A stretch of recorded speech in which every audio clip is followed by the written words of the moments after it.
ಉಪ್ಪಾರಪೇಟೆಯಲ್ಲಿ ಸಡಗರ ಸಂಭ್ರಮದಿಂದ ನೂರಾನಿ ಗಂಧೋತ್ಸವ ಆಚರಣೆ.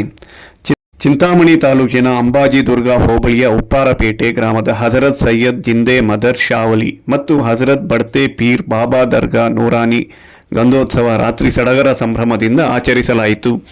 ಗಂಧೋತ್ಸವದ ಅಂಗವಾಗಿ ದರ್ಗಾದ ಒಳಗೆ ಮತ್ತು ಹೊರಗಡೆ ವಿಶೇಷ ಪುಷ್ಪಗಳಿಂದ ಅಲಂಕರಿಸಲಾಗಿತ್ತು. ವಿವಿಧ ಬಣ್ಣಗಳ ವಿದ್ಯುತ್ ದೀಪ ಅಲಂಕಾರ ಮಾಡಲಾಗಿತ್ತು.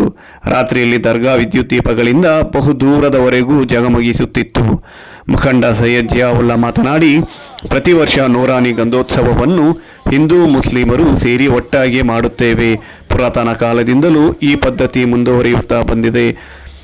ಅವರು ಭಕ್ತರಿಗೆ ಊಟದ ವ್ಯವಸ್ಥೆಯನ್ನು ಮಾಡಲಾಗಿದೆ ಎಂದು ಸಹ ವಿವರಿಸಿದರು. ಇಂದು ಶನಿವಾರದಂದು ರಾತ್ರಿ 8 ಗಂಟೆಗೆ ಅದ್ದೂರಿಯಾಗಿ ದರ್ಗಾ ಕಮಿಟಿ ಸಮ್ಮುಖದಲ್ಲಿ ವಿಜೃಂಭಣೆಯಿಂದ ಗಂಧೋತ್ಸವ ನಡೆಯಲಿದ್ದು, ಭಕ್ತಾದಿಗಳು ಹೆಚ್ಚಿನ ಸಂಖ್ಯೆಯಲ್ಲಿ ಭಾಗವಹಿಸುವುದರ ಮೂಲಕ ದೇವರ ಕೃಪೆಗೆ ಪಾತ್ರರಾಗಬೇಕು ಎಂದು ಹೇಳಿದರು. ಇದು ಹಿಂದೂ ಮುಸ್ಲಿಂನ ಭಾವೈಕ್ಯವನ್ನು ಸಾರುತ್ತದೆ ಎಂದು ಸಹ ಅವರು ಹೇಳಿದರು.